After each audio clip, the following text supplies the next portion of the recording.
हरियाणा सरकार ने मेरा जल मेरी व्रत नाम से मुहिम चलाकर 19 खंडों में धान बोने पर बैन लगा दिया है। ऐसे में विपक्ष बार बार सरकार को घेरने में जुटा हुआ है और इसे सरकार का तानाशाही हुक्मनामा बता रहा है। विपक्ष के आंकड़ों के अनुसार सरकार ने 2,30,000 एकड़ भूमि पर धान बोने पर बैन लगा दिया है, तो वहीं डार्क जोन क्षेत्र में आने वाले किसानों में भी काफी रोष देखने को मिल रहा है। कैथल के गुहला और सीवन खंड भी डार्क जोन में आते हैं। इस मुहिम के बारे में जानकारी लेने के लिए इन दोनों खंडों के सभी सरपंच सोमवार को अतिरिक्त उपायुक्त और कृषि अधिकारी से मिले। इनसे मिलने के बाद सरपंच और किसान थोड़े संतुष्ट दिखाई दिए। सुनिए इस बैठक के बाद किसानों का क्या कहना है।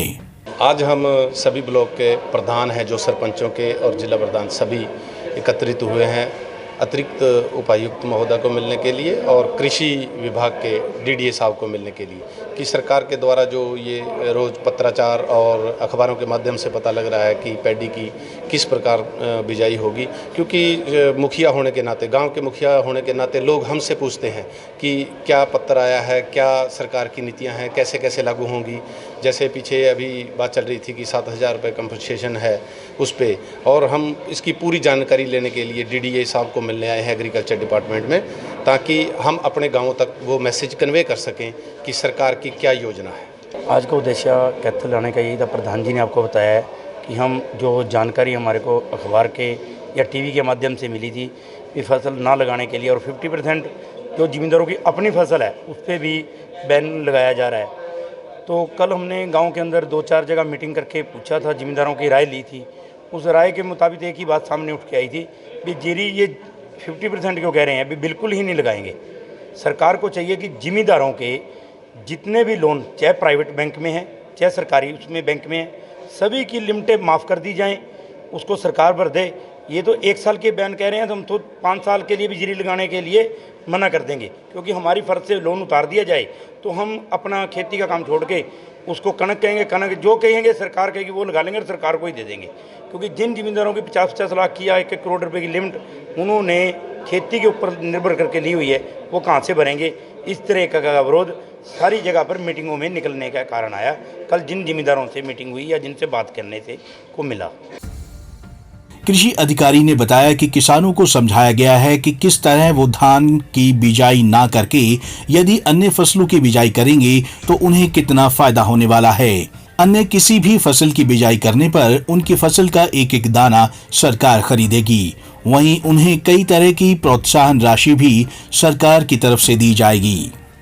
जो नई स्कीम सरकार ने लागू की है, मेरा पानी मेरी विरासत योजना, उसके रिगार्डिंग इनके मन में कुछ आशंकाएं थी और वो इनके 2-4 क्वेश्चन थे, वो हमने दूर कर दिए हैं। एक तो सबके से पहले था कि यदि हमारी पंचायती ज़मीनों की जो बोली छूटेगी वो सस्ते में छूटेगी तो वो 7,000 रुपये किसको जाएगा? वो पंचायतों को जाएगा 7,000 रुपये प्रति एकड़ के हिसाब से, जो सरकार देना चाहती है, क्योंकि सरकार चाहती है कि पंचायतों का रेवेन्यू भी बरकरार रहे। दूसरा था कि एक किसान कितनी छोड़ सकता है, तो हमने इनको क्लियर कट कहा है कि 50% कम से कम उसको इस स्कीम का लाभ लेने के लिए अपनी जो धान की फसल है वो छोड़नी पड़ेगी, दूसरी फसलें उगानी पड़ेगी। तीसरा क्वेश्चन मैंने आश्वासन दिया इनको कि हमारी मक्का खरीदी जाएगी कि नहीं खरीदी जाएगी। तो हमने सरकार के दिशा निर्देशों की पालना में ये कहा कि 100% आपकी मक्का खरीदी जाएगी, आप मक्का लगाएं। तो सब सरपंचों ने हमें आश्वासन दिया कि हम इसका व्यापक प्रचार करेंगे और सरकार का सहयोग करेंगे। हरियाणा के कई जिले डार्क जोन में शामिल हो चुके हैं। ऐसे में जल स्तर में काफी नमी आती जा रही है। पानी बचाने के लिए सरकार ने इस स्कीम को लागू किया है। बीते वर्ष भी सरकार ने इसी तरह कई खंडों में धान बोने पर बैन लगाया था और किसानों को प्रोत्साहन राशि और अन्य फसलें बोने के लिए फ्री बीज तक उपलब्ध करवाए थे।